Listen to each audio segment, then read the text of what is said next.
Saudi আরবে আপনি কি কি কাজ শিখে আসলে সবচেয়ে বেশি বেতন পাবেন আজকের এই ভিডিওতে থাকছে।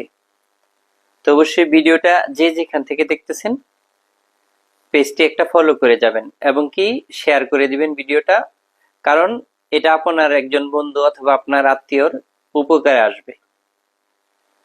তো বর্তমানে সৌদি আরবে সবচেয়ে বেশি মানুষ আসতেছে, কারণ অন্যান্য দেশগুলোতে এত সচরাচর ভিসা পাওয়া যাচ্ছে না, যার কারণে সৌদিতে একটু চাপ বেশি।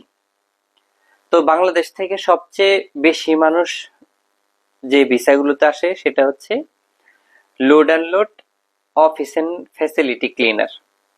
এই দুইটা ভিসাতে সবচেয়ে বেশি মানুষ আসে। তো যাই হোক, আপনিও আসেন এই দুইটা ভিসাতে, তাতে কোনো সমস্যা নাই, কিন্তু সমস্যা হচ্ছে এটাই, আপনি কি কাজ শিখে আসবেন। কিছুদিন আগে আমার এক ছোট ভাই বলতেছে যে যুবনায়ন যে টিটিসি যেটা বলে, তো এখান থেকে নাকি তারা সার্কুলার দিছে হাউস কিপিং এর কাজ শিখাবে। হাউস কিপিং এর কাজ কি জানেন? ক্লিনারের কাজ। তো এই কাজের ট্রেনিং দিয়ে আপনি যদি বাংলাদেশ থেকে শিখে আসেন, তো আসার পরে আপনার কি মনে হয় যে এখানে ভালো একটা কাজ পাবেন? আপনাকে ওই ক্লিনারের কাজে দিবে। তো আপনি তো ভিসায় নিছেন হলো অফিস এন্ড ফ্যাসিলিটি ক্লিনার। তো এর মধ্যে এই সার্টিফিকেট নিয়ে আপনি যদি সৌদি আরবে আসেন, তো কোনো উপকারে আসবে না। আপনাকে শিখে আসতে হবে হাতের কাজ, মেকানিক্যাল কাজ যেগুলো, এইগুলো শিখে আসতে হবে। যেমন যদি আপনি কনস্ট্রাকশনের কাজে আসেন, তাহলে প্লাম্বিং এর কাজ শিখে আসবেন, শাটারিং এর কাজ শিখে আসবেন, অথবা ইলেকট্রিক্যালের কাজ শিখে আসবেন। ইলেকট্রিক মিস্ত্রির প্রচুর চাহিদা সৌদি আরবে, আপনি এইগুলো কাজ শিখে আসেন। এই যে ক্লিনারের কাজ শিখে আসতেছেন, ক্লিনারের ট্রেনিং করে আসতেছেন, কোনো লাভ নাই।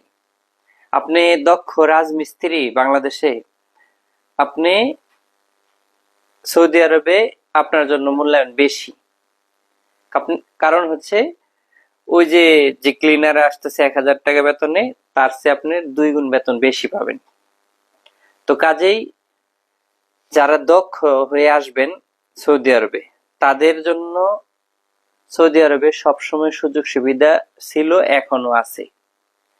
মূলত এটা হচ্ছে যারা কাজ শিখে আসে না, আসার পরে বিভিন্ন জায়গায় বিভিন্ন অফিসে ক্লিনারের কাজগুলো নিয়ে দিচ্ছে। তো এটা হলো আপনার ব্যর্থতা, আমাদের ব্যর্থতা। কারণ হচ্ছে কোন রকম কোনো আইডিয়া ছাড়াই আমরা সৌদি আরবে চলে আসি। তো সৌদি আরবে আপনি আসেন, সমস্যা নেই। যে কাজগুলোর কথা বলতেছি, এই কাজগুলো আপনি শিখে আসেন, মেকানিক্যাল কাজগুলো শিখে আসেন। আপনি ওয়েল্ডিং এর কাজ জানেন, আপনি সৌদি আরবে আসলে আপনার জন্য ভালো বেতন আছে। অথবা আপনি ওয়েল্ডিং এর কাজ জানেন না, আপনি হালকা একটু ধারণা নিয়ে আসেন।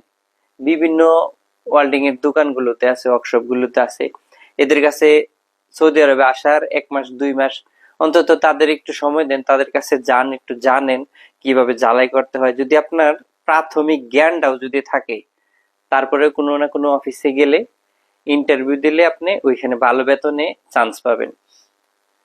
আপনার যদি সাধারণ ধারণাই না থাকে যে আপনি একটা অফিসে গিয়ে ইন্টারভিউ দিবেন, আপনাকে জিজ্ঞেস করবো, হয়তো আপনাকে ইলেকট্রিকের হেল্পারে নিবে, এরপরে তো আপনাকে জিজ্ঞেস করবে, কোনো না কোনো কিছু তো জিজ্ঞেস করবে। আপনি যদি উত্তরই না দিতে পারেন, তখন কিন্তু আপনার কাজ হবে না। তো বাধ্যতা হয়ে তখন ওই অফিসে যদি তাকে কাজ দেওয়াই লাগে, ক্লিনারের কাজ দিবে।